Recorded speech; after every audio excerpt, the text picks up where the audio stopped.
Look, we all know that real estate has created more millionaires than pretty much any other business.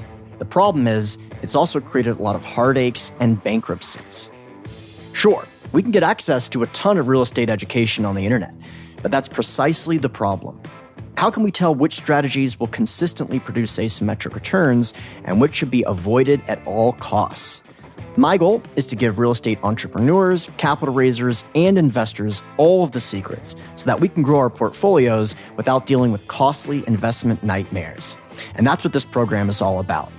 I'm Hunter Thompson, and welcome to the Cashflow Connections Real Estate Podcast. All right, welcome back to the Cashflow Connections Real Estate Podcast. We have an excellent guest today, and I know that a lot of you, regardless of where you're participating in the real estate sector, you're going to get a lot out of this because this guest has a lot of depth of knowledge in a pretty wide variety of different sectors within real estate. So first of all, we're going to talk about the problems and potential challenges with crowdfunding and what our guest did to meaningfully participate in the space without going that direction. We're going to talk about COVID and the impacts on several different asset classes with the focus in senior living. We both agree that senior living is experiencing a lot of pressure because of COVID, and the mom and pop operators are really struggling, and that is textbook when it comes to creating significant opportunities for pricing arbitrage, as well as operational inefficiencies, which can be changed through institutional quality operators. And we're going to talk about distressed debt. There's going to be not only uncertainty, but potential for distress when it comes to the unemployment data. And so it's a matter of what teams and what strategies are well positioned to take advantage of that distress. So hope you enjoy the episode. Now, don't forget, I'm working on a project that I have not released yet, and the only people that are going to be the first to find out about it are those who are actually on our email list. So if you haven't yet joined our email list, make sure to do so. Go to cashflowconnections.com, subscribe to the show. You'll get an email when we launch new episodes and whenever we make major announcements, like announce a deal or this little project that I'm working on that's going to be one of the coolest things that we've launched at the Cashflow Connections ASIM Capital brand. Okay, hope you enjoy the episode. How's it going, everyone? Our guest for today is Daniel Cocca, who is the founder at Alpha Investing. They have participated in the acquisition of over 40 properties with a total capitalization of more than $1.4 billion. They have a primary focus on multifamily, student housing, and commercial debt transactions. Dan, thanks again. Hunter, great to be on the show and good to see you again. It's been a while. It's been a little bit too long, but one of the reasons I wanted to have you on is to catch up and get your thoughts on this always evolving climate. Before we jump into all the topics around asset classes and such, let's provide some context for your investing strategy and then also Alpha as a whole. Yeah, absolutely. And I think the interesting part about Alpha is it's a company that started organically in one of the truest kind of senses, right? We were a group of people, busy working professionals, right? I was a corporate attorney at a big law firm in New York. My partners were accountants and entrepreneurs and VCs, and everyone wanted to be invested into real estate, but we did not have the time to figure it out, right? We had careers to focus on. And so, it's at this point where we kind of set out, like everyone does, how do I get exposure to real estate? And what happened, for us is there were a couple very personal relationships, sponsors that were a bit more institutional than, we probably had reason to be investing with, right? These are groups that get their capital from other institutions, not from individuals writing, $25,000 checks, right? But we were friends. They let us in the deals. And we were kind of happy to be there. And, it's at this time, I'm still working as an attorney. And within this, venture practice that I'm working in, there is a real estate crowdfunding incubator. And basically, a group of attorneys who were smart on the Jobs Act, not a real incubator in the sense that companies were being, incubated, so to speak, but lawyers that understood the Jobs Act and kind of represented that first wave of real estate crowdfunders. And I think what happened around this time is real estate crowdfunding really became interesting and popular, and rightfully so, because it was the first time in history, really, that accredited investors had access to real estate private equity at some degree of scale, right? Before then, it was friends and family, country club, the smaller, more localized operator, right? And so, with all of that came this massive access to new investments and new deals for, a population that, because of those access problems, was massively underallocated into real estate. And I think when these crowdfunding platforms really started to get going,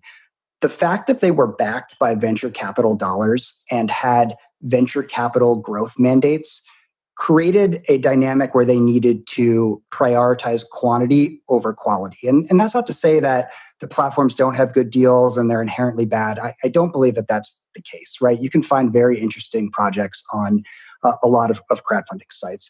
But for us, what we tried to set out was to create a hybrid. So give me the access to institutional sponsors, give me the expert underwriting and vetting, where I don't have to write $1 million check to get into a project, and where all of the admin things, the lawyers, the accountants, the quarterly reporting, monthly financial review, all those things are taken care of by someone else. So I can be a true passive investor, right? I make an investment decision, I file my taxes.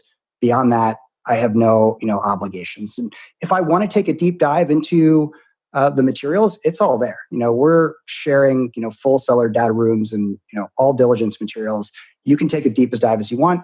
But if you're a busy professional who, doesn't want to take that dive, this is kind of what we tried to set up. And then, I'll talk about this because it touches on our larger strategy of, how do we create alpha, right? This idea of, an excess return above, some benchmark. And, as I think about that point, it really comes in two ways, right? It's the structure and the manner in which we invest. We have a small, completely private network, sub 1,000 people. Every person who comes on Alpha, speaks with one of the founders of the firm, before they start getting access to deals or have access to any of our materials. And the idea is twofold. One is to, of course, create that, real relationship so that our investors, understand what they should expect from us, and we know what demand looks like in our network. But more important, with that smaller network, is appealing to the right type of sponsor, right? Because these institutional groups that have billion-dollar track records, they know how to raise equity, right? They're typically not comfortable putting their deal on a crowdfunding platform that gets blasted out to 5 million people. And so if you want to work with that type of group, you need to cultivate a smaller network, and that requires, just putting in more time, vetting, onboarding, what have you. It's something we like to do though, because it's how we started, right? That was the company. It was 4 people investing, then it was 10, then it was 12, and then, just kind of grew organically over time. And so that's a big part of it. The other area is on the deal side.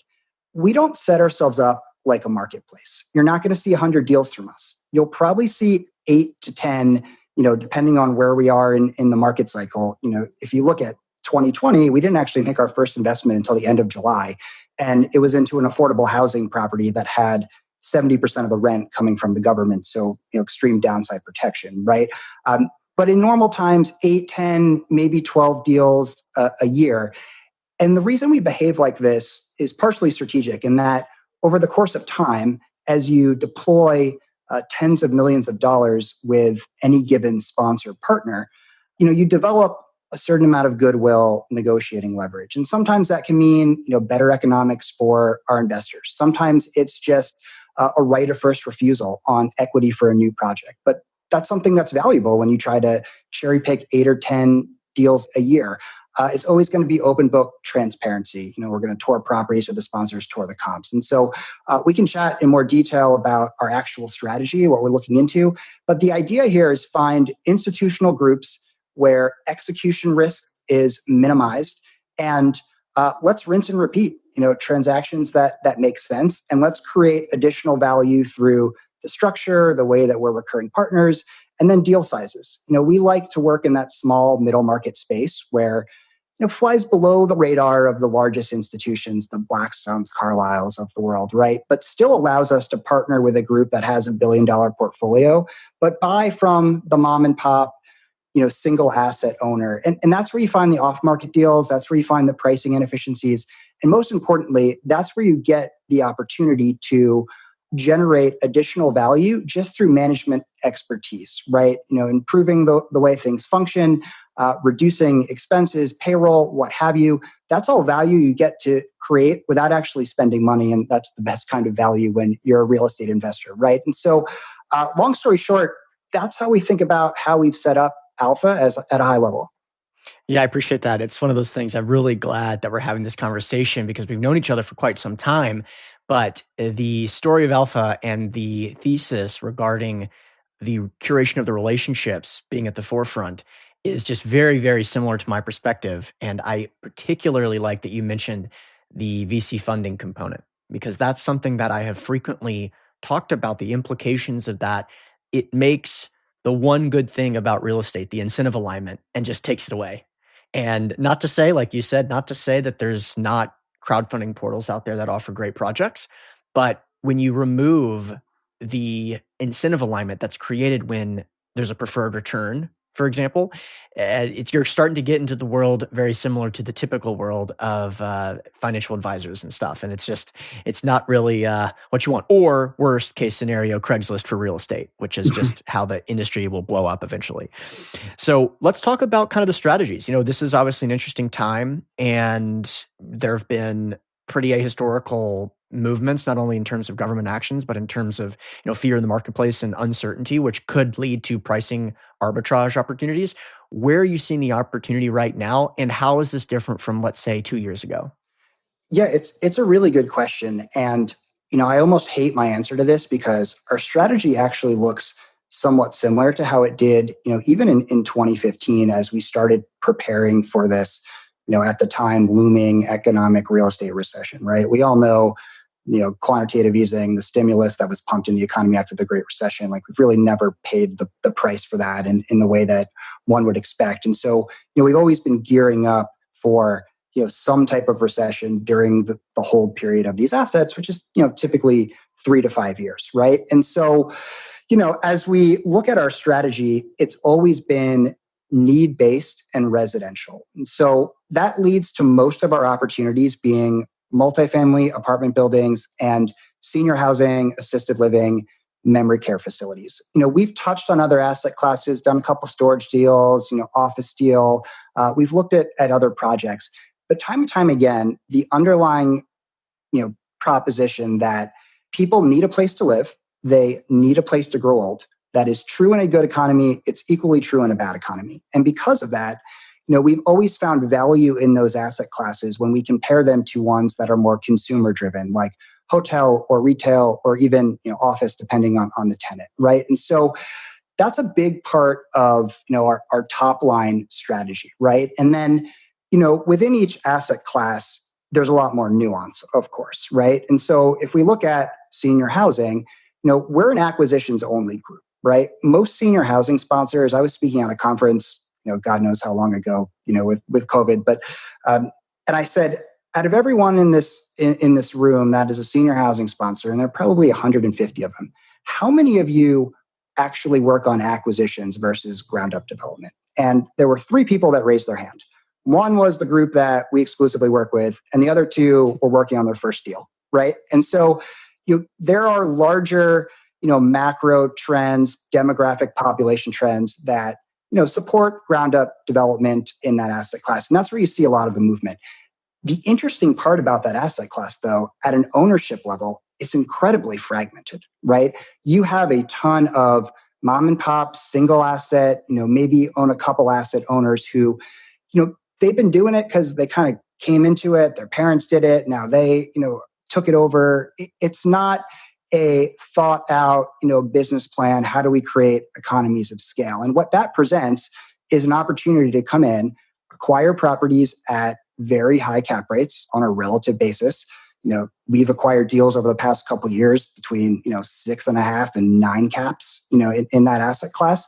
And so, where interest rates are today, that generates immediate double-digit yield. Now, the challenge with senior housing, operationally intensive. You need a strong operator. This is not the same as, multifamily where you plug some people in and they go out and lease. You hire nurses and chefs and, social workers and all types of people who are involved in kind of benefiting these lives. And so Where we see value right now is really on a going forward basis over the next 6 to 12 months, because COVID has been a disaster for that mom and pop owner. Even if they didn't have cases and deaths, it's managing labor, which is the largest chunk of your cost in these deals.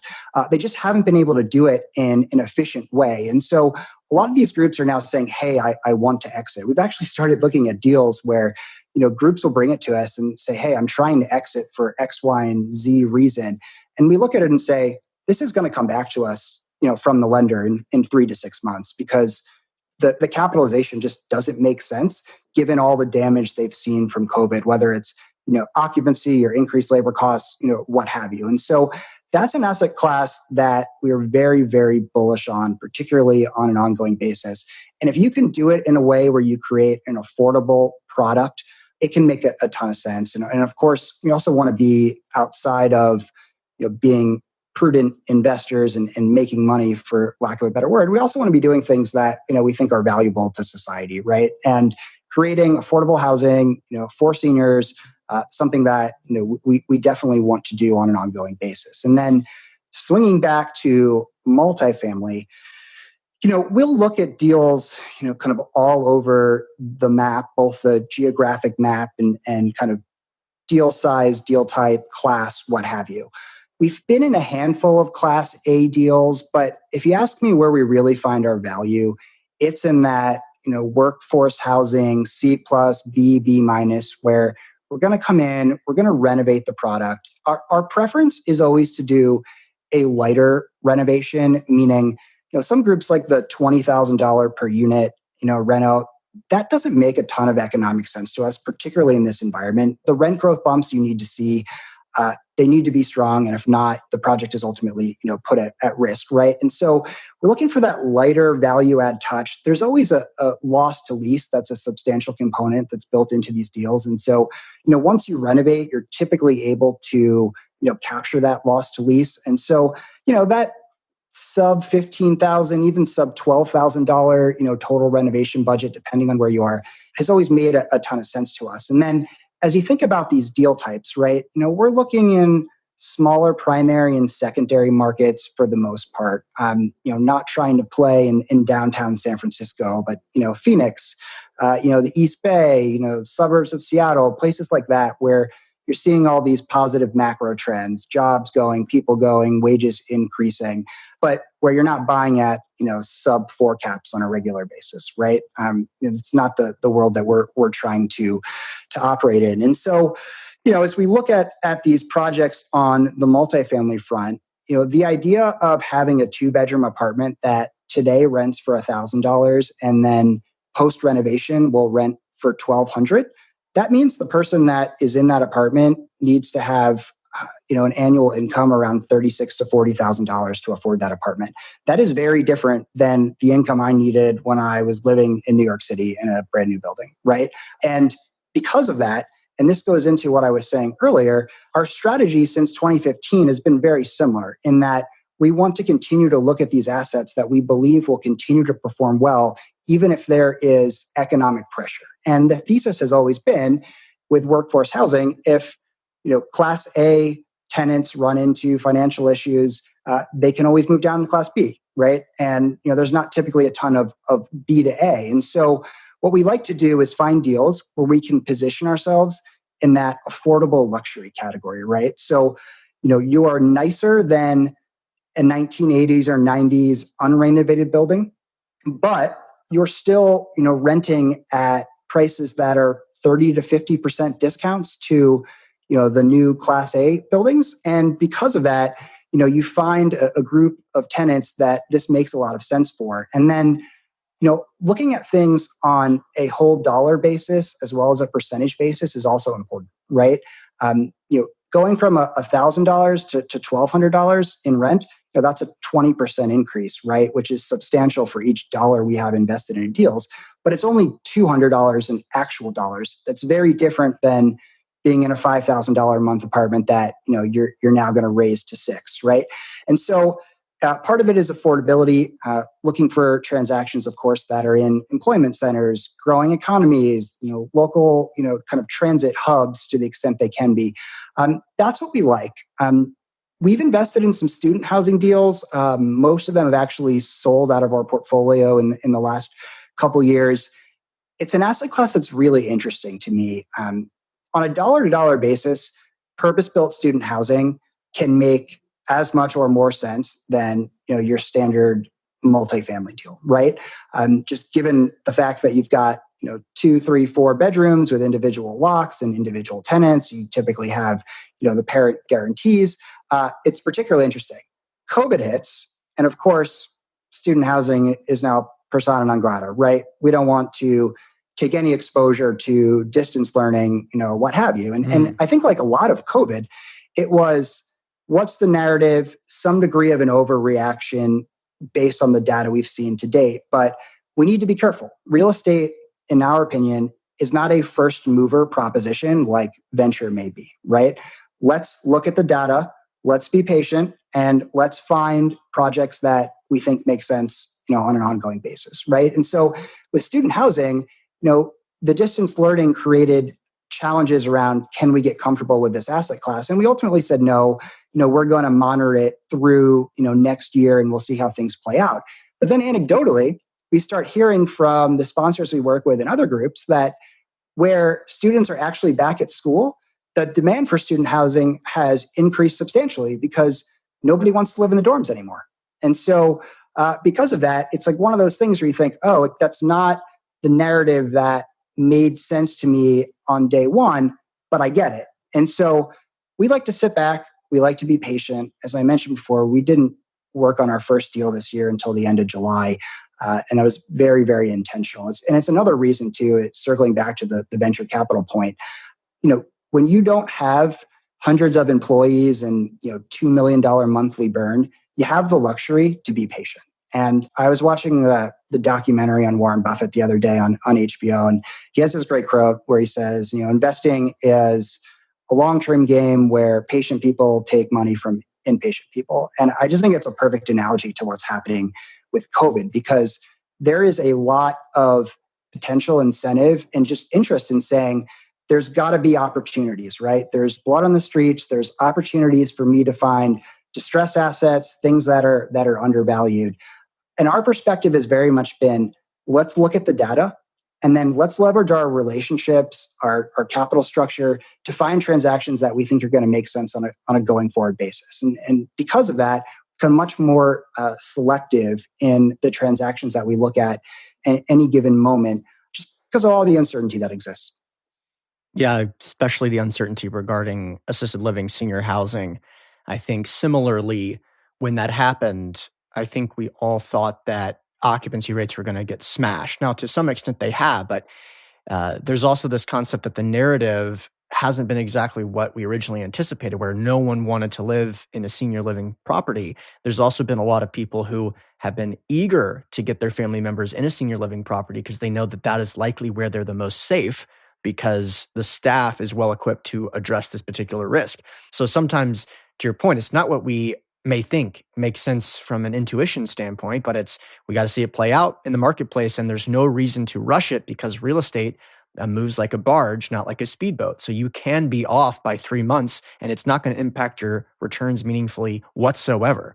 So I definitely like you commenting on that regarding the intuition may not be correct. You got to be able to look at the new data. So you're looking at 8 to 10 deals on an annualized basis. Is that what you would anticipate for 2021 as well?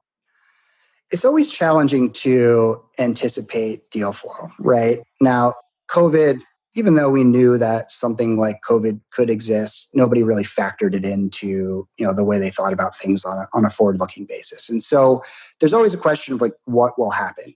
If you look at, the projects that we expect to have in the pipeline, I would expect to see, probably 10 to 12 deals next year. I really do believe that senior housing is going to present us with some very robust opportunities that Agreed. We are uniquely positioned for, because of the group that we work with and their reach and their ability to kind of get out there and improve properties. I think we'll see a handful of those deals, whereas, in this year, 2020, we haven't seen any, right? And that makes sense, of course, because it's COVID. We want to understand what's happening. We need to get comfortable with the impact, before we ultimately, move forward. It's the only way to be a steward of other people's capital, right? Is to think that way. And so, I'd expect 10 to 12 deals. And, we're looking for projects that we can effectively cherry pick, right? We want those deals that really pop out on a risk adjusted basis. And, for us, one of the limiting factors in the current environment is, the additional downside protection emphasis that we put on any given deal. And so, as I mentioned before, at this point in the market cycle, we're an acquisitions only group. The additional potential return on ground up new construction, I know it can be compelling, but on a risk adjusted basis, we just don't think you're getting your bang for the buck in most transactions. Now, there are deals out there where it may make sense, but we like to underwrite every deal as if it's the only deal that you're going to have in your portfolio, extreme, concentration risk. And so ground up deals, they're just a little bit more, problematic in that regard. And so, we're looking for acquisitions that have durable in-place cash flow. The first full quarter after acquisition, you're going to start getting quarterly distributions. That's the way that we like it to work. And then, a post-COVID measure that we put in, any deal that we share with our network will be able to absorb at least 25% economic vacancy, assuming no rent growth in the first year. And so, in short, what that's basically doing is creating a pretty substantial downside buffer before you get to a break-even scenario, right? And 25% economic vacancy, that is a meaningful downside buffer. And we talk a lot internally, what's the right number? Should it be, market dependent? Should we, be adjusting it now that we've seen, the data roll in about collections, and, we know that, we're on pace to where we've been historically, both in terms of collections and rent increases and renovation timelines. And so understanding all of that, there still is a sense of, well, we need to be cautious. There's an unknown that exists out there. COVID has proven that. And so we need to make decisions with the thinking that if things do go badly, we're not running into a break-even scenario or potentially worse. And that's the challenge with ground up, right? If things really get off track, you're talking about losing all of your principal. And that's obviously not why people invest into real estate, right? I believe that you can still find relatively high yield acquisitions that have both downside protection and achievable upside, right? And, beyond just having achievable upside, there are characteristics of the deals that you're looking for that ultimately provide some degree of downside protection. And one example, just kind of off the top of my head, is, the debt that you take on any given project, right? Depending on your debt fund or your debt execution, you may be in a position where you fund all of the renovation capital on day one. Alternatively, what we prefer is where you draw the renovation capital over the course of time. And so you're not, paying for that money. And what happens in a world where you're not getting your rent bumps and you decide it makes more sense to pull back on the renovation timeline, now you don't have to take that additional capital. It lowers your leverage. And that's a kind of built-in risk mitigator, right? If things are going well, full steam ahead, right? But if not, we're not on the hook to kind of pay that return on a going forward basis. Yep, makes total sense. Again, we're just thinking about the space very, very similarly. And it has been a little surprising to see the collections data be where it is, especially in some of the municipalities where unemployment rates are quite high, or at least were briefly. But if you underwrite to close to a 25% economic occupancy at break even, which is very similar to what we've been doing as well. I mean, you look at a typical deal without looking much into the details. If you have a 94% occupied multifamily property, it's levered at about 70% loan to value and a 48% operating expense ratio, you should be break even at about 68% occupied, somewhere in that range. I mean, that's just a typical kind of rule of thumb number. And I feel very comfortable looking at deals like that. If I can get a double-digit IRR and assume 25% reduction in occupancy on a 200-unit property, I will do that in 2007. I will do that in 2012. I will do that in 2019 and everything else, everything in between. So very interesting. Now, it's hard sometimes to find those deals, but we also did our first deal of 2020 in October, and it was a non-real estate deal. So I'm very happy to sit on the sidelines and see how it plays out, because if you've done a bad deal, that's worse than no deal. And it can blow a lot of relationships. It can create challenges. It can create headaches and stuff. And we're just of the position that we want to avoid those. And it's just not worth it when there are deals out there if you're playing the long multi-generational type of game, which is exactly what we're doing. So really like that. Let's talk briefly about lending. So it sounds like your underwriting standards are obviously stringent.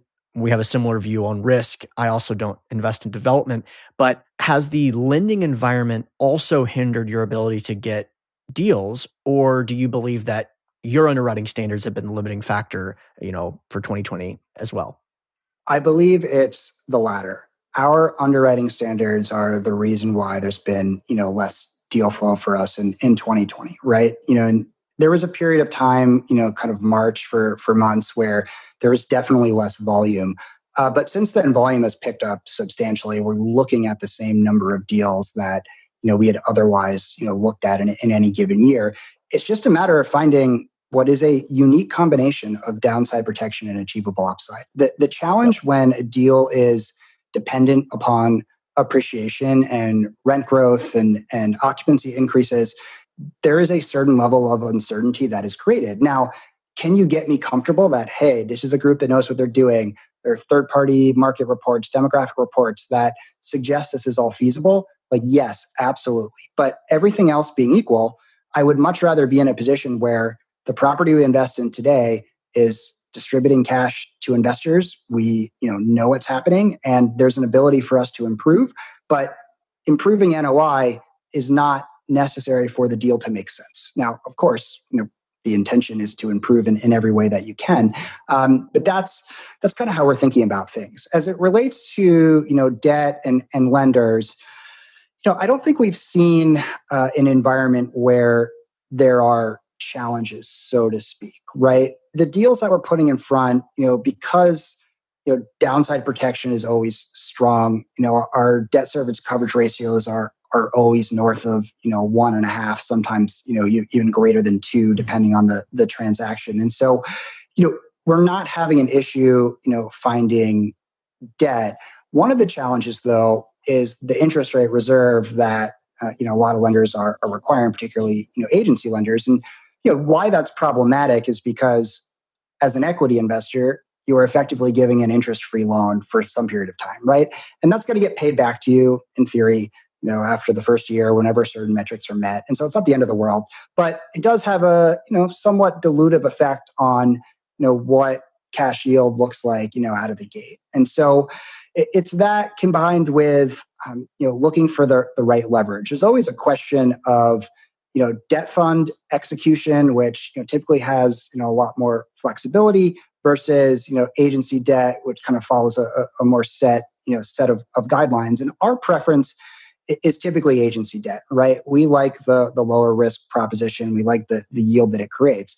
The challenge, though, with agency debt is that you oftentimes aren't able to get to that 75% leverage point, right? And so what that means is you need to find additional equity. And listen, these are sponsors with billion-dollar portfolios, but coming up with an additional $4 or $5 million of equity is a meaningful ask, right? And so sometimes, a debt fund execution can make sense. We've explored interesting capital structures where, maybe we would do agency and then put a 10% pref equity piece in. So the blended rate is still below the debt fund, but we still get some of the positives. There are different ways to kind of get into that process. And one of the things, as we talk about, alpha and for you as well, and what you're working on, this idea that as you start to become the majority equity on any given transaction, your ability to dictate, what the debt looks like, what the leverage is, who the lender is going to be, business plan, approval rights over sales, refinances, budgets.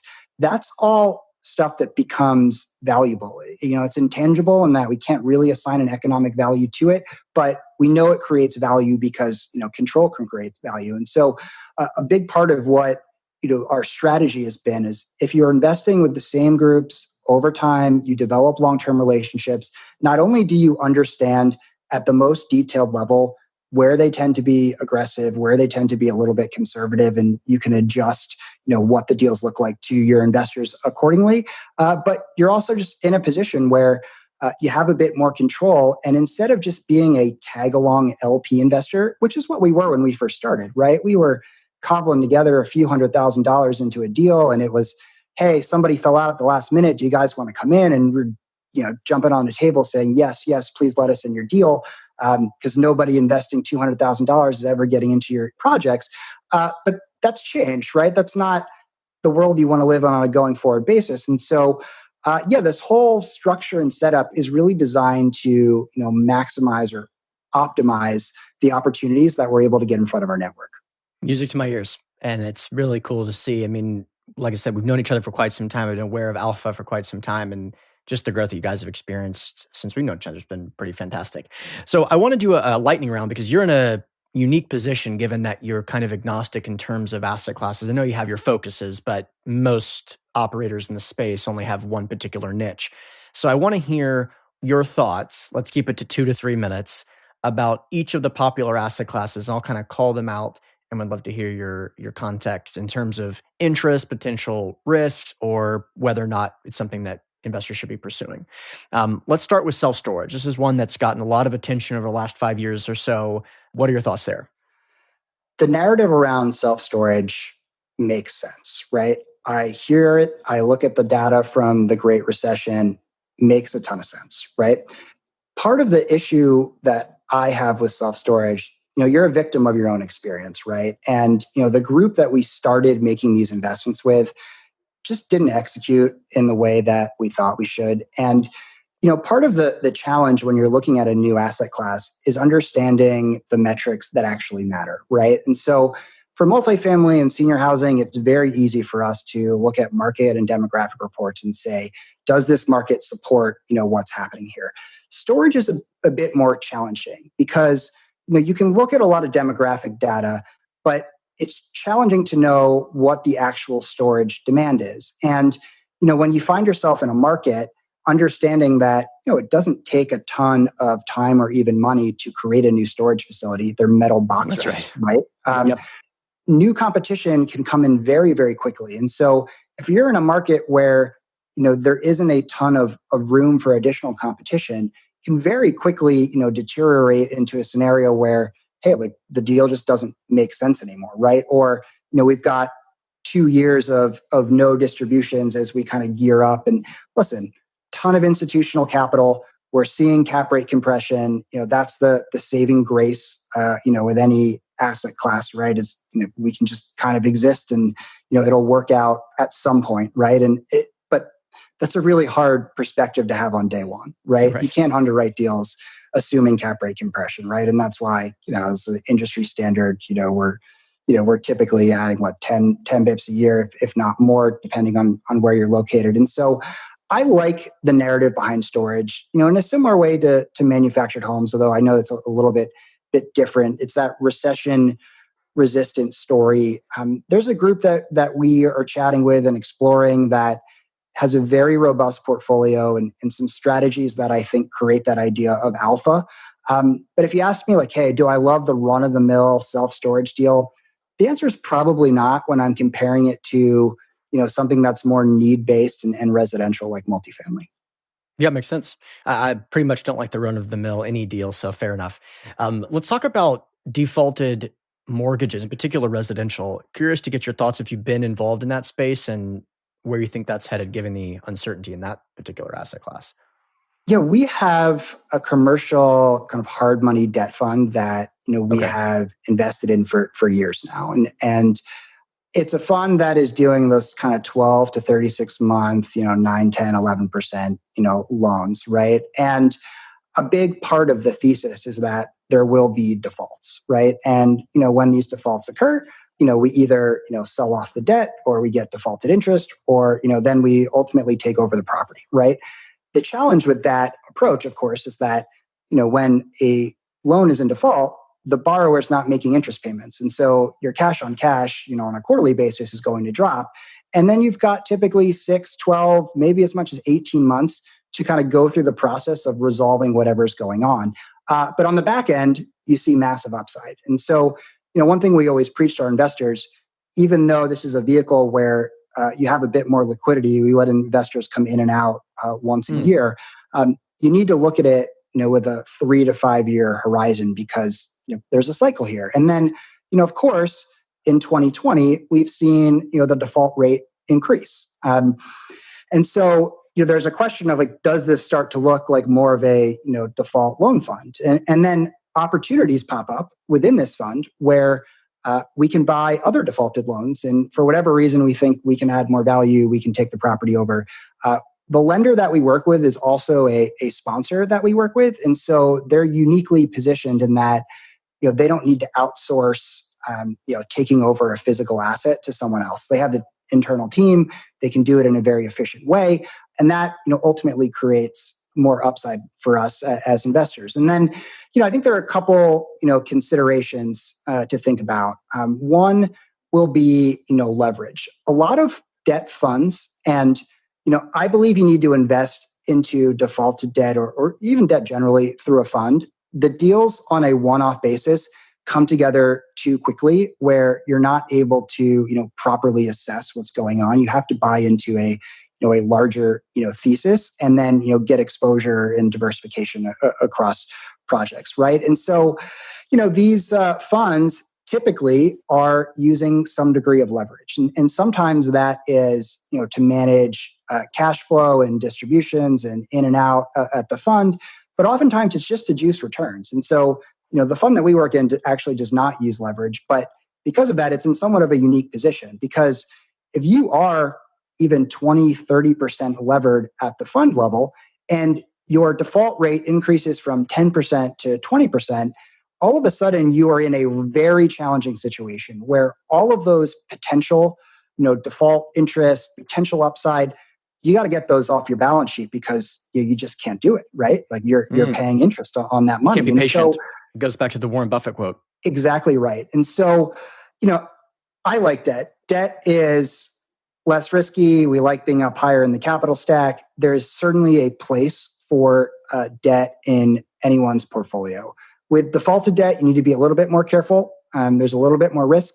But if you have the right lender, you're diversified across the fund, I absolutely think that it can make sense. The other challenge with debt is that it's ordinary income tax, right? Not long-term capital gains. And so you have to look at everything under, the post-tax, regime, right? And so, you are getting a solid return. A lot, the fund is yielding 8, 9, 10%, typically on a quarterly basis or annualized, but on a quarterly basis. And then when the defaults are cured, you typically see a kind of one-time, payment, just like you would, when you sell an asset. And so, it depends, but, you got to weigh everything. I think most of what we do is common equity. It's just where we find better risk-adjusted returns. But everyone's portfolio should, be diversified across, asset classes and capital types. Yeah, great to hear. I was planning on going through a big list of them, but actually in the conversation, we did touch on mobile home parks. We did touch on self-storage. We definitely talked about senior living. The last one that I want to ask you about before we jump off real quick, because I want to be cautious about the time, is retail. This is something that 2016, 2017, I was just very bullish on, very excited about. And, I was seeing some potential 2.5 DSCR type of situations with mid-teens IRRs net to investors. Didn't end up pulling the trigger and now feel very fortunate and also a little bit lucky that I didn't. What are your thoughts now? It's like the big media hype around the retail apocalypse.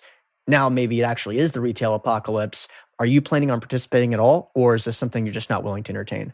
So very similar to you were our thoughts around retail. I think 2016, 17, 18, we really started thinking about it, for the reasons that you mentioned, and particularly the grocery anchored retail or the retail where it's not easily replaced by e-commerce. And what we actually really started looking at were the build to suit where, I go out, I create a product, I have a large national tenant that's on board.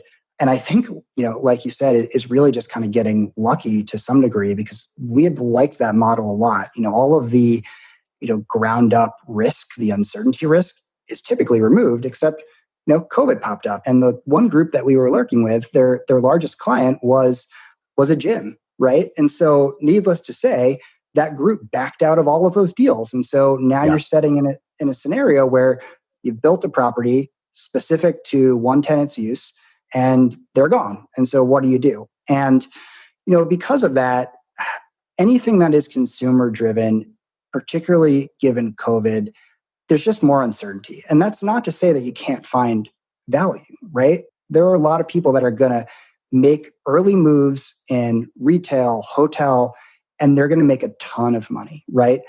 The question everyone needs to ask themselves is, what is my individual risk tolerance, right? Am I willing to put my principal at risk in furtherance of, a 30 IRR deal? And that answer for you may be yes, and that's great. Go out and find those deals. For us, real estate's already high yielding. Like, we can find mid to high teen IRR projects that have downside protection. That is much more interesting to us, particularly we are in the current market cycle, than something that requires kind of a home run mentality. And so, long answer to your question, but that's my perspective on retail.